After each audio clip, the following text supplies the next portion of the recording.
Bonjour et bienvenue dans cette nouvelle vidéo. C'est la troisième vidéo de la série et à la fin de cette vidéo-là, on va pouvoir commencer à diffuser notre boutique en ligne et donc commencer à recevoir des commandes.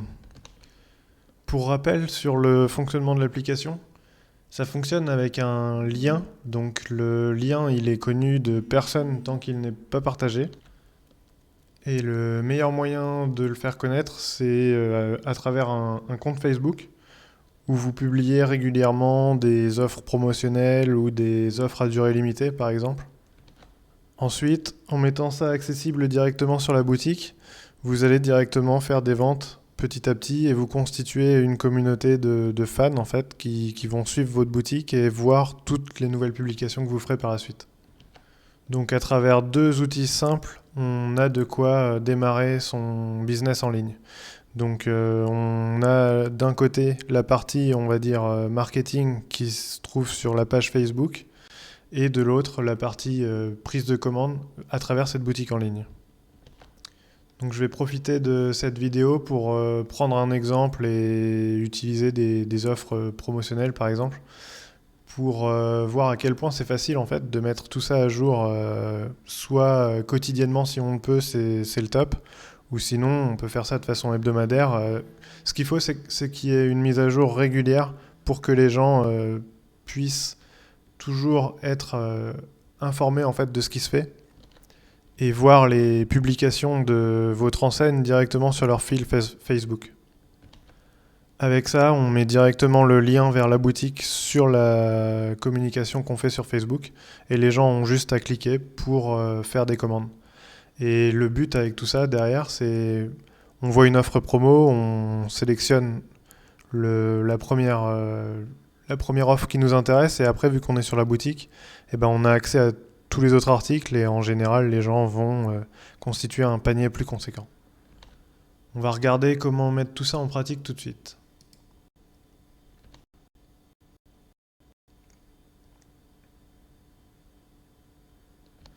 Je reprends de zéro, comme ça on va pouvoir voir tout de suite comment on se reconnecte à son tableur.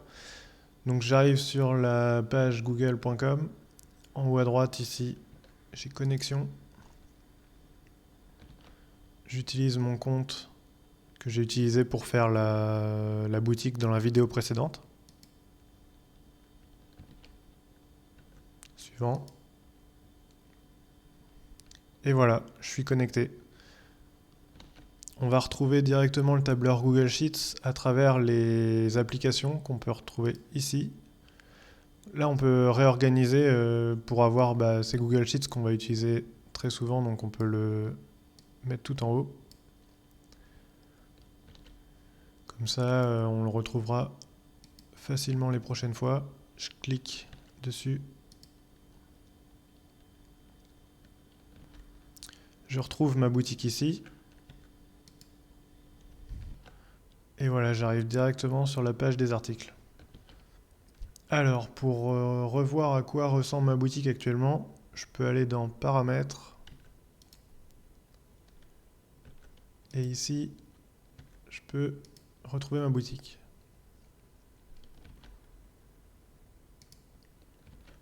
Voilà, donc si on regarde comment ça se présente, ici j'ai rubrique 1, article 1. Et dans mes articles, rubrique 1, article 1. À côté de ça, je vais avoir le prix, 4 €. Et quand on clique pour acheter ce produit, ici je vais avoir le nombre de pièces et la façon dont ça s'incrémente. Donc ici on voit qu'on rajoute une pièce à chaque fois. Donc on retrouve ici le prix à 4 € et donc on le vend par une pièce. Si je regarde mon article 3, je vais le vendre à 1,95 € les 100 grammes. Donc si on va voir ce que ça donne sur la boutique.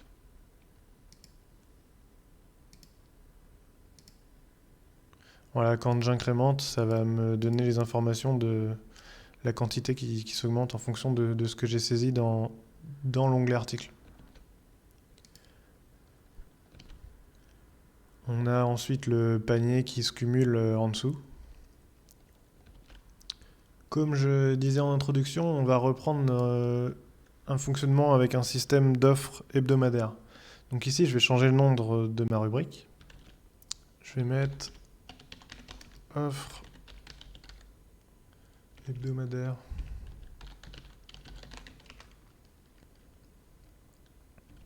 Et là, je vais voir ce que ça va donner sur la boutique. J'actualise la page. Ça change pas, c'est normal. La boutique s'actualise toutes les heures. Donc, pas de panique, on a une manière pour forcer ce rafraîchissement. On va regarder ça tout de suite. Dans paramètres, j'ai ici en C9 des outils d'administration. Si je clique dessus, j'arrive sur ma boutique, ou plutôt sur ma console d'administration. Je peux ici, en cliquant sur forcer l'actualisation, justement rafraîchir tout de suite en fait les données de la boutique pour qu'elles soient disponibles pour n'importe quel client qui viendrait se connecter par la suite. Donc je clique dessus et là on voit qu'il faut renseigner un mot de passe. Donc ce mot de passe c'est pareil, on l'a aussi dans le tableur. Toutes les données sont dans le tableur, donc à chaque fois il faut se référer justement à nos données dans le tableur. Donc là onglet paramètres en C7. Alors il faut absolument changer le mot de passe par défaut. On va rajouter un 1 ici. Je le copie en faisant CTRL-C. Et je le colle ici avec CTRL-V. Et maintenant, si je force l'actualisation,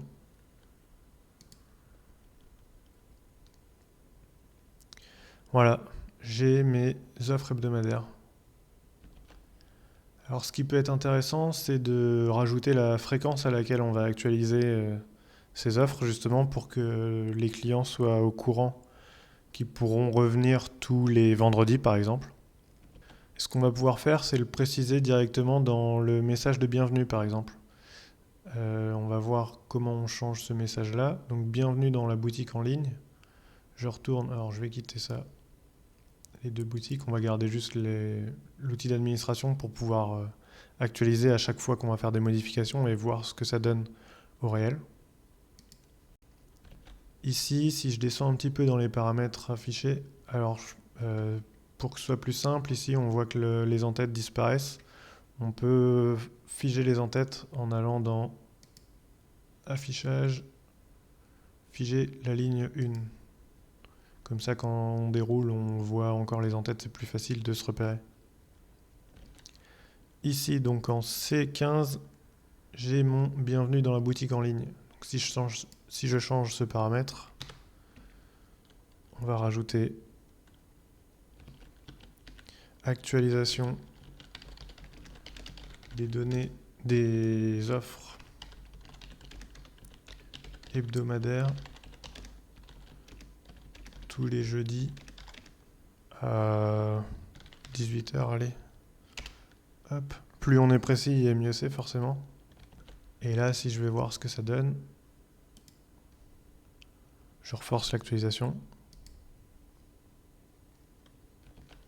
Et on retrouve bien ici actualisation des offres hebdomadaires tous les jeudis à 18 h. Donc c'est parfait. On va rajouter quelques articles pour ces offres. Voilà, j'ai simplement changé le nom des 3 articles ici. Si on change les prix, alors pour les prix, c'est important de bien... On ne met pas de virgule, on utilise des points. Ici, je vais mettre 3.45. Et on va voir ce que ça donne.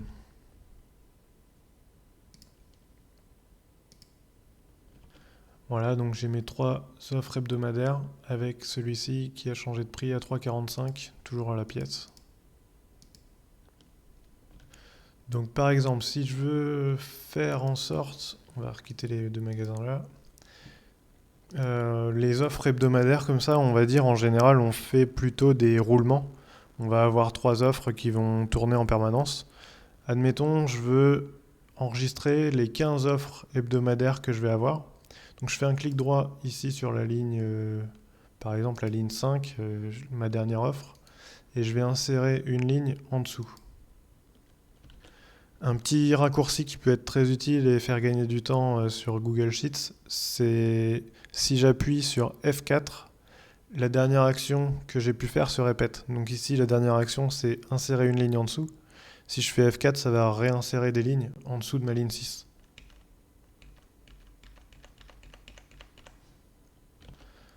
Voilà, donc ici, je vais refaire des... Donc on va regarder un petit peu au niveau des colonnes le fonctionnement. L'identifiant, il doit être unique en face de chaque article, sinon ça peut présenter des dysfonctionnements dans l'application. Donc en fait, on a un outil de contrôle justement pour empêcher d'utiliser deux fois le même numéro d'identifiant d'article. La catégorie, on va voir ça plus tard dans une prochaine vidéo, c'est pas forcément nécessaire pour démarrer, on va utiliser les catégories 1 et 2.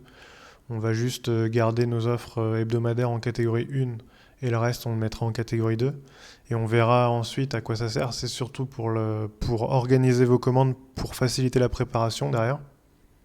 La désignation, donc c'est ce qu'on affiche, le nom de l'article. Le prix, on a vu ce que ça donnait. Donc le multiple de vente, ici on met le multiple qu'on souhaite. Il faut que ce soit un nombre entier.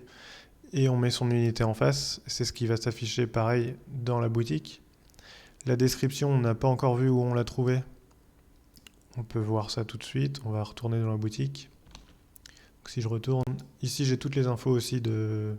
Ici, si je clique là, je retourne sur mon tableur. Si je clique là, je retourne sur ma boutique sans forcer l'actualisation. Là, je suis sur ma boutique. Si je vais dans détail de mon article offre hebdo 1, je retrouve donc si je mets des photos, on va pas utiliser les photos pour cette vidéo, on va voir ça dans la prochaine. Et c'est aussi là qu'on pourra justement changer le logo qu'on a en haut à gauche ici. Là vraiment on se concentre sur la modification des articles et comment présenter nos produits sur la page. Donc c'est ici que je vais retrouver les différentes infos. Donc j'ai la désignation et je retrouve en information supplémentaire la description de l'article. Il y a une autre info qu'on peut afficher aussi. Je vais quitter cette page. C'est le tarif au kilo ou au litre. Donc je l'ai sur mon article offre hebdo 2 et offre hebdo 3.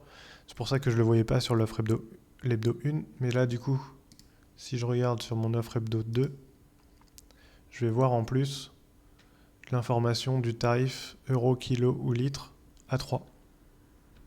Donc là sur cet article, il y a une image par défaut qui est chargée. On va la retirer tout de suite. Donc c'est dans la colonne image, j'étais sur l'offre hebdo 2. Je peux la supprimer ici. Ça, en fait, c'était l'image qu'on a vue, photo en attente, donc on va la supprimer aussi. On verra dans le prochain tuto comment on pourra mettre tout ça en place. Ici, j'ai ma colonne stock. Alors, stock, c'est soit un 1, soit un 0. Si j'ai un 1, l'article va être affiché sur ma boutique, et donc les gens vont pouvoir le commander. Si je mets un 0, il disparaît tout simplement de la boutique. On va tester avec l'offre hebdo 1. Je mets un 0. Il faut que je force l'actualisation. Et là, j'arrive sur ma boutique et j'ai plus que l'offre hebdo 2 et l'offre hebdo 3. Donc on comprend tout de suite que ça va être très simple de faire un roulement justement d'articles où on va faire nos offres hebdo dessus. Parce qu'on va tout simplement masquer les offres hebdo qu'on n'utilise pas et activer les 3 ou 4 qu'on va utiliser pour cette semaine et faire notre roulement comme ça très facilement. Et donc ça va prendre au final très peu de temps à actualiser. C'est juste qu'il faut constituer les offres. Et ensuite, en faisant le roulement, c'est vraiment mis à jour en quelques secondes sur le tableur. J'insiste vraiment du coup sur le tableur. C'est vrai que c'est le gros point fort de cette application où justement on peut modifier nos données en masse. Là, je copie mon 0. Je viens sélectionner toutes mes colonnes, je fais copier avec CTRL-C, je colle avec CTRL-V, et hop, j'ai passé tous mes articles avec une quantité de 0. Alors là, je suis sur une rubrique, donc ça sert à rien. Ici, par exemple, je vais vouloir dupliquer mes articles. Alors, je vais recopier pareil cette ligne-là. Je vais la coller partout ici. Donc là, il faut faire attention avec les identifiants, parce qu'il faut qu'ils soient uniques. Donc nous, on est arrêté à l'identifiant 14. On va reprendre au 15, 16. Une fois que j'ai un début de suite, pareil, le tableur va reprendre les infos pour incrémenter. Il y a vraiment tout un tas d'astuces qui va pouvoir nous faire gagner beaucoup de temps sur la saisie, sur des choses comme ça. Donc je vais après répertorier tout ça. Alors dans l'outil administration, on va avoir une documentation en fait qui sera disponible. Je mettrai justement les petites astuces qui peuvent faire gagner beaucoup de temps en utilisant Google Sheets. Ici forcément sur la désignation, normalement on ne peut pas gagner de temps. Là moi c'est pour un tuto donc c'est plus facile. Donc là ça s'incrémente pareil de la même manière. Et là on va changer le prix de nos offres. Et comment est-ce qu'on les vend?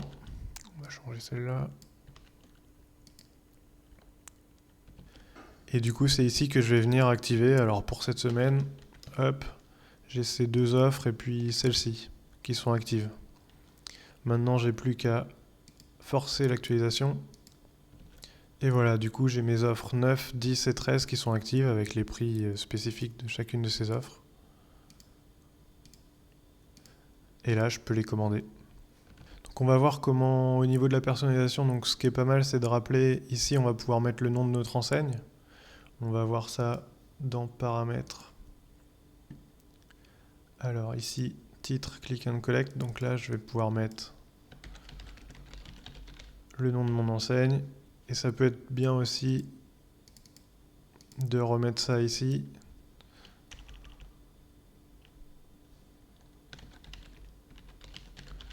Avec la ville, par exemple.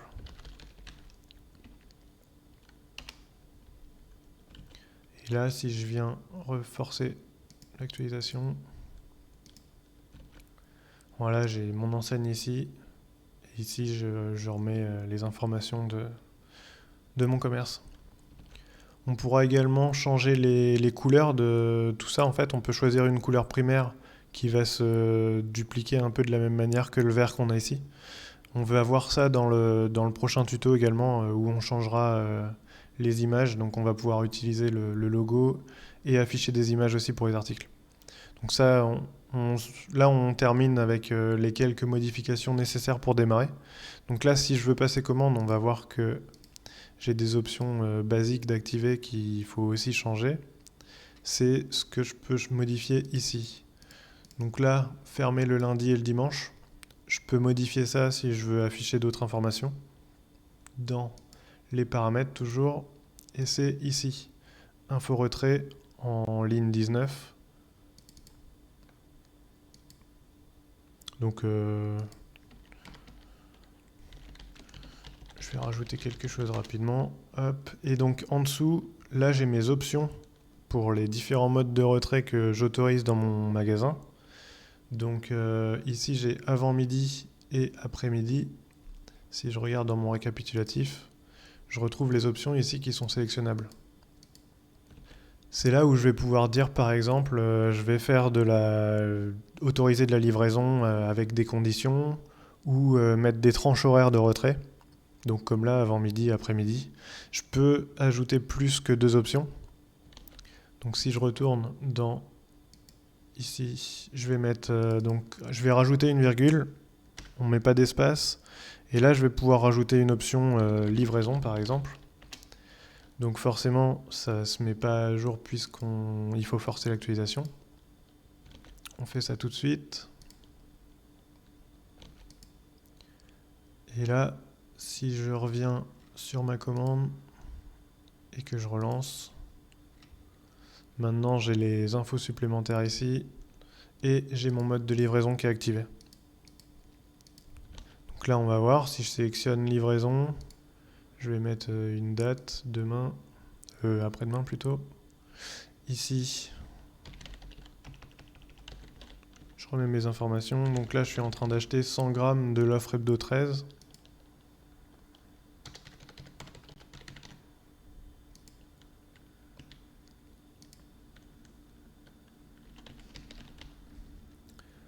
Et là, j'envoie ma commande. Donc avec l'option de livraison, le 1er décembre. Envoyer la commande. Et voilà, ma commande est partie. Donc je peux la retrouver par mail, on va pas regarder, on a déjà vu ça dans la vidéo précédente. On va voir directement. Donc j'ai soit la façon de vérifier mes commandes via l'outil d'administration. Ici, on va dire, c'est pour faciliter la préparation. J'arrive sur mon outil où je récupère l'ensemble de mes commandes. Donc là, je vais récupérer la commande de la ligne 3 du tableur. Donc si je vais voir dans mon tableur, commande, ligne 3, c'est celle que je viens de faire. Donc j'ai les informations ici du client. Ce qu'il a commandé ici, donc c'est là où on verra les catégories. Donc là, ça s'est rangé dans les catégories 1. Et donc si je retourne voir que j'affiche la commande, voilà, je retrouve toutes les informations nécessaires, le mode de livraison, le prix, avec un commentaire si j'en avais mis un, et l'article qui est rangé dans la catégorie. Donc ça, c'est vraiment pour plus tard, pour faciliter la préparation des commandes. On va voir comment modifier les catégories dans un prochain tuto. Donc là, je vais quitter ça. Voilà. Donc ici, au niveau des différentes options disponibles pour chaque ligne, donc soit on met une rubrique, ici offre hebdomadaire, rubrique 2, on a ça en rubrique. Je vais réactiver tous les articles pour montrer un petit peu ce que ça peut donner comme astuce, pour simplifier en fait la recherche de vos clients. Donc là, j'ai offre hebdo, rubrique 2. Je retourne sur la boutique. Et ici, donc je retrouve toutes mes offres, etc. Et en fait, si je vais sur le menu, j'ai des raccourcis pour aller d'une rubrique à une autre rapidement. Donc là, si je mets rubrique 2, j'arrive directement sur les infos de la rubrique. Et donc c'est ici où je voulais en venir. On a des sous-rubriques. Donc ça, on n'aura pas de raccourci. Ça permet juste de scinder les articles au sein d'une même rubrique. Et là, à la fin de la liste, on a juste une info comme quoi il n'y a rien d'autre après. Voilà. Et donc, comment on fait pour différencier ça? Donc, quand on met un article, on met un identifiant numérique et on enregistre les différentes infos en face. Donc ici, si j'ai rien ou si j'ai un 0, il ne s'affichera pas. Ici, donc rubrique 2. Donc en fait, je mets ici quand j'ai autre chose que du numérique, je vais préciser ce que c'est en face. Donc là, je précise que c'est une rubrique. Il faut l'écrire comme ça, donc en faisant un copier-coller tout simplement, et puis on est sûr de ne pas se tromper. Et en dessous, pareil pour les sous-rubriques. Si on écrit ça en face, le système va comprendre que c'est une sous-rubrique et il va l'afficher différemment et créer des liens pour les rubriques ou non. Ou non, uniquement si c'est une sous-rubrique justement. Et donc, dernière chose que je voulais montrer, c'était au niveau du contrôle de la cohérence des données, en fait, si on se trompe.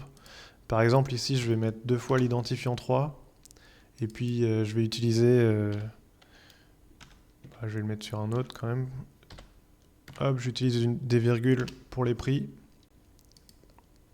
Donc là, j'ai un outil, et puis je vais oublier de mettre un multiple de vente ici. C'est les principaux contrôles qui peuvent se faire en fait.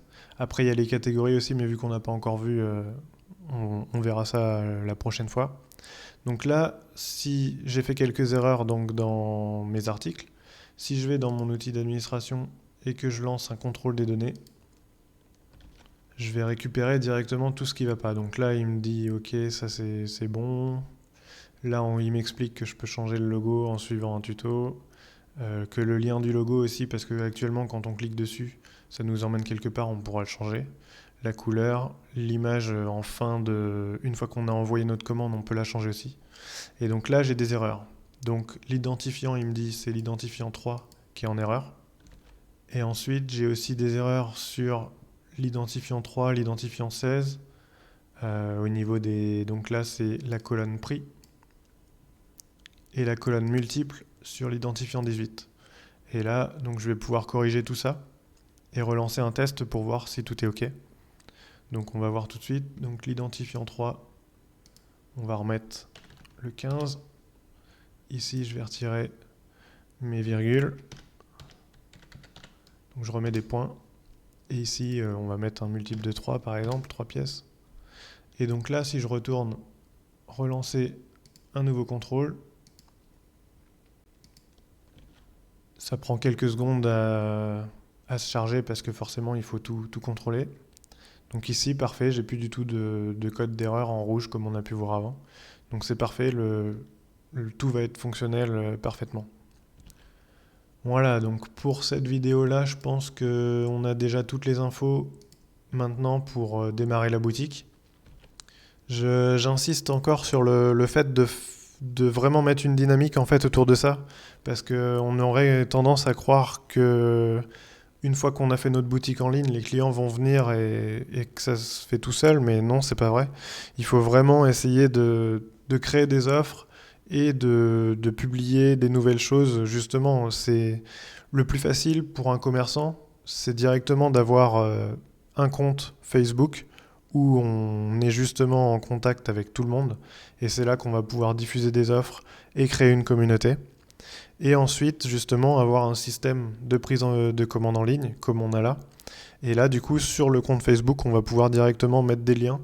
Alors, on peut le mettre directement en en-tête sur sa page pour pouvoir faire en sorte que les gens vont venir directement consulter votre boutique et passer des commandes. Donc ça va être tout pour cette vidéo. Donc c'est vrai que c'était un petit peu long. Maintenant, c'est vrai que là, à partir de maintenant, je vais pouvoir publier mon lien et démarrer ma boutique en ligne, commencer à récupérer des commandes. C'est vraiment ce qui est essentiel. Et on va voir ensuite pour les quelques modifications supplémentaires au niveau de l'apparence de la boutique avec le logo qui changera ici aussi.